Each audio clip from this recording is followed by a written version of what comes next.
Chapter 19. The Darkness Unleashed. The forest was unnaturally still, its usual symphony of rustling leaves and distant animal calls replaced by a heavy, suffocating silence. Ava stood at the front of the gathered wolves, the tome clutched tightly in her hands. Its glyphs pulsed faintly, casting an eerie silver glow that illuminated the grim faces around her. Xander, Seth, and Luca flanked her, their postures tense as they scanned the darkened horizon. "They're close," Xander said, his golden eyes narrowing. The muscles in his jaw clenched as he turned to the wolves behind him. "Hold the line. We don't break until I say so." A chorus of growls and murmured affirmations rippled through the crowd. The air was thick with anticipation, every breath charged with the promise of battle. Ava's heart pounded in her chest, but she forced herself to focus. The tome in her hands vibrated slightly, its whispers faint but insistent. "They're waiting for us to make the first move," Seth murmured, his voice low and calm. He stood just behind Ava, his dagger gleaming faintly in the silver light. "They want us to falter." "Then we won't give them the chance," Ava replied. She looked at the wolves, her voice steady despite the fear tightening in her chest. "We stand together. No matter what comes, we fight for each other, for the realm." A low growl echoed from the tree line, a sound so deep and guttural it seemed to shake the ground beneath their feet. The shadows between the trees shifted, and Ava's breath caught as the first of the darkness's creatures emerged. Wolves twisted beyond recognition, their fur matted and blackened, their eyes glowing with an unnatural yellow light. And then, behind them, it came. The darkness itself spilled into the clearing like a living thing, a writhing mass of shadows that seemed to suck the light from the air. Its presence was suffocating, a heavy, malevolent force that pressed down on Ava and the wolves around her. She could feel its hunger, its desire to consume everything in its path. "Steady!" Xander barked, his voice cutting through the rising panic. "Hold your ground!" The first wave hit hard.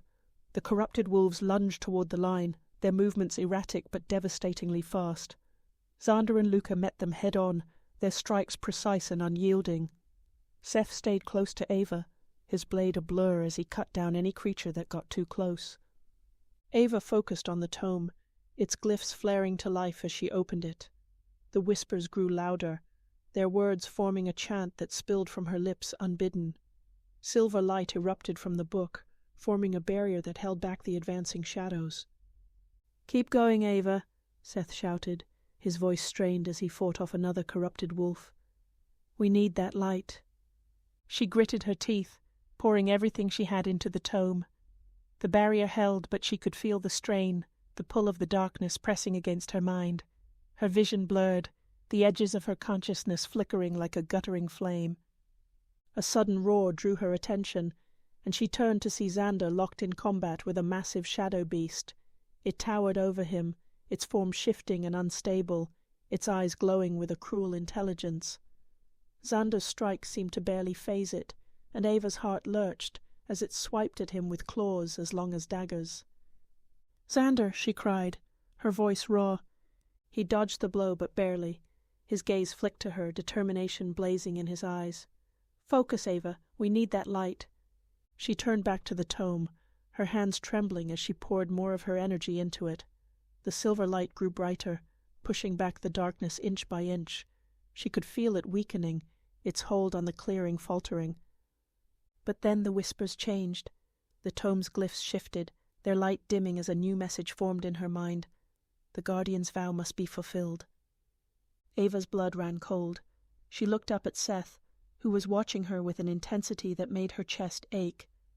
He nodded once, a silent acknowledgement of what she already knew. "No," she whispered, her voice breaking. "There has to be another way."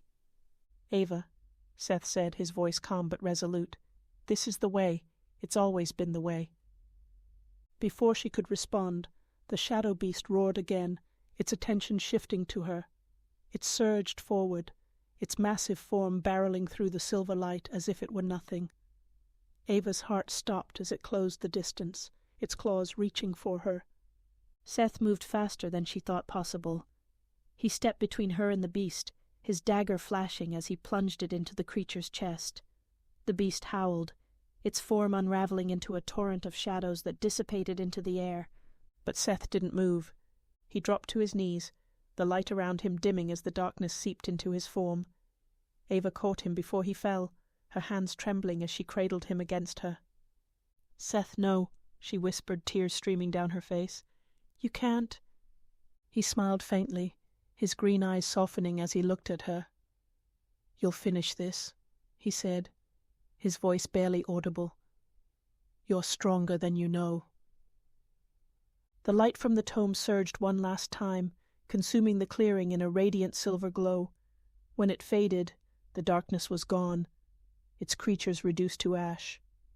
The forest was silent once more, but the weight of what they had lost hung heavy in the air. Ava knelt beside Seth's still form, her heart shattering as she whispered, "I'll finish it. I promise."